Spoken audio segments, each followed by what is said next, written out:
Hi everybody, I'm Bree the Plant Lady, checking in with another video from the Royal Tasmanian Botanical Garden. I am completely exhausted. This garden is awesome and not completely reasonable to try to see in one day, let alone a condensed couple of hours. I'm getting picked up soon, so I'm gonna stroll through this edible section. Everything in here is edible. So all the trees, all the shrubs, all the annuals, which are predominantly in raised beds. It's really exciting. Tasmania is such an interesting climate in that yesterday I was in a garden where they were literally growing, this is so crazy, they were growing apples and lemons next to each other with rhubarb at the base. Like, there's nowhere in America where you could have citrus and apples and rhubarb, period. Like, that does not exist in North America. And so it's such a confusing environment to kind of wrap your head around, because there's literally, in my scope at least, nothing that's comparable. And really, everything is doing so well in this garden that I'm starting to have a complex about my own ability to keep plants alive. But I hope you will enjoy this edition, and I hope that ultimately all of these videos will provide you a great deal of inspiration. I think Tasmania is generally not a place that's on a lot of Americans' radar, but I am beyond impressed and inspired and just kind of completely smitten. I'm starting here, this incredible specimen. This is Crataegus, it's the French hawthorn, and it's totally covered in fruit. And then over there are all corylus, which is hazelnuts. And then this pillar here are hops, like what beer is made from. And then they've got all of these like raised bed edibles covered. I'm assuming that is because of animals, and specifically all the birds. They have hens everywhere here. It's really cool to see how beautiful this hops is. I have one hops growing at home. I'm a bit intimidated by it because they're so vigorous, and I'm not a great vine grower. I let the vines get out of control.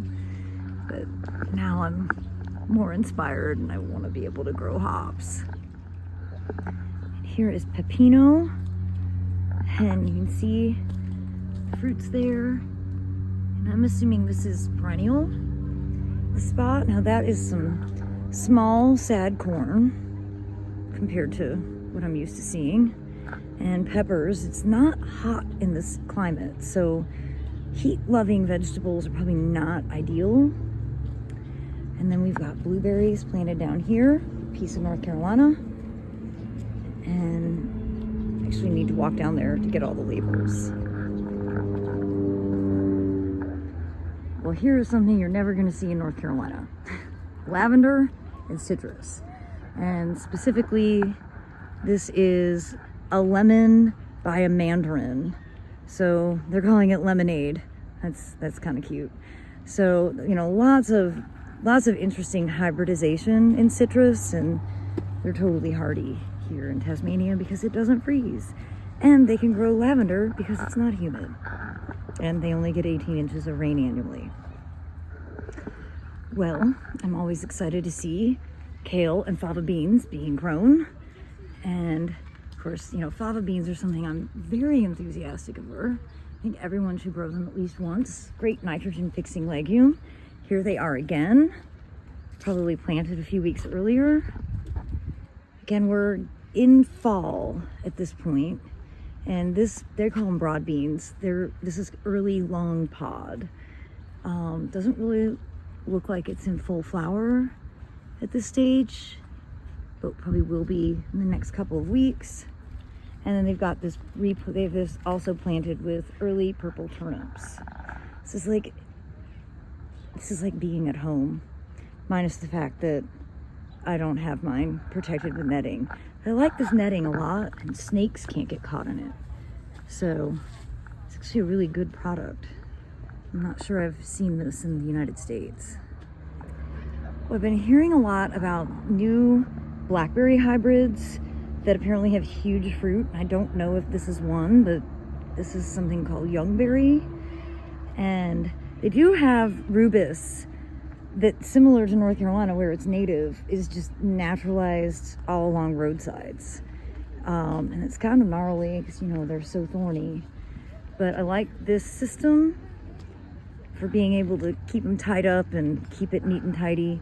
This is boysenberry. And, you know, again, if you're going to grow rambles, you have to pay attention. They aren't a no maintenance kind of plant. Well, if I was to live here, I would like to work here. This is a great program that they have, and well, as you can see, they're growing an incredible amount of abundance. They do have a lot of vineyards here, and so there's a lot of great production. But this is actually the first kiwis that I've seen. And, you know, I am heading to New Zealand, going to be visiting kiwi farms. But it's exciting to see all that kiwi fruit. Of course, you have multiple varieties. And that's a really nice, organized way of growing them, because kiwis can get quite large and like really take a substantial structure. But this actually feels like something you could do to like separate yourself from a neighbor, and then both of you would benefit. Well, one of the earlier videos I was talking about mountain pepper, and this is it, Tasmania lanceolata, and this does produce a seed that is edible. It's very spicy. Apparently all parts of it are spicy. I haven't actually tried it, but I do have to speed through because not only is my ride waiting for me, but my phone is at 10%. But I have to show the olives. They really grow a lot of olives here. I had no idea. And look at all the fruit on them. This makes my tiny arbequina seem kind of pathetic. Well, my phone died yesterday before I got to get through this entire garden. So I'm so happy that I get to be here again today. Because there's some really cool edibles that I was like, oh my God, I need to get this on camera. So I'll go ahead and show you this pink to red flowered fava bean, a broad bean that I'm completely obsessed with. I've never seen this before, and now I simply can't live a happy life without it. Look at those incredible flowers. Now, they were growing the traditional fava bean in a different garden just down the hill from here, and this one isn't labeled, but now I'm gonna have to find it because the flower is so beautiful. And of course it looks great with artichokes. And that is a cherry that actually fruits.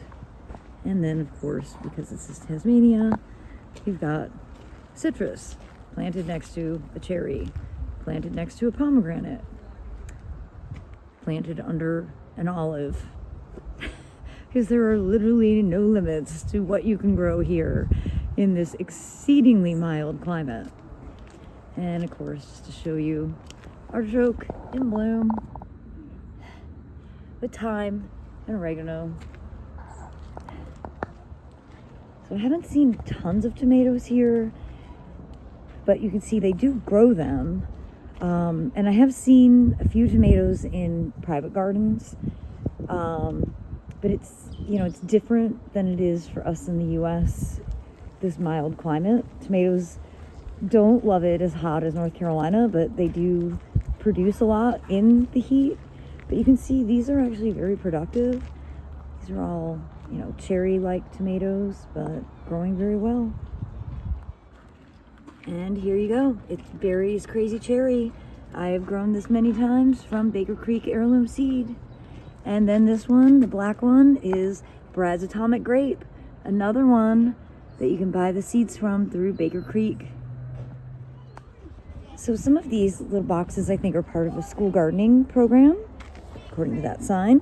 And this one's labeled green manure. I was like, this looks very familiar. So there's definitely buckwheat, various brassicas that are all starting to germinate, This was just sown a couple of days ago. It's important to note they do day, month, year, not month, day, year like we do in the US.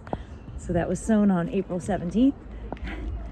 And this looks like a mix of, I don't know. Let's see if they labeled it. More green manure. Definitely a grain here. I'm not exactly sure what this is that's germinating, but I see more brassicas. So this is great cover cropping for the cool season. They have pretty good pliable soil in here. And oh look, there's more tomatoes. These are larger. And they're running out of daylight pretty quickly. Bundelberg Rumble, that is a variety I'm not familiar with.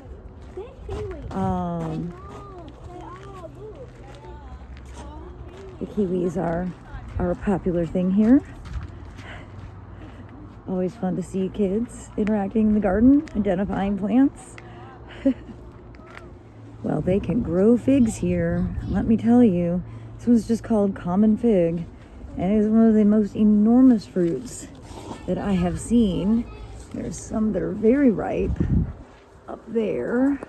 Let's see, it's nice and purple. It really is incredible to see how productive kiwis are. I'm not exactly sure when they're ripe, but it sure is intriguing. And here you can see the start of carrots. And I would imagine that they could actually do cool season stuff even through the summer. And here's a big bed of rhubarb. Not something that you will find successful in North Carolina.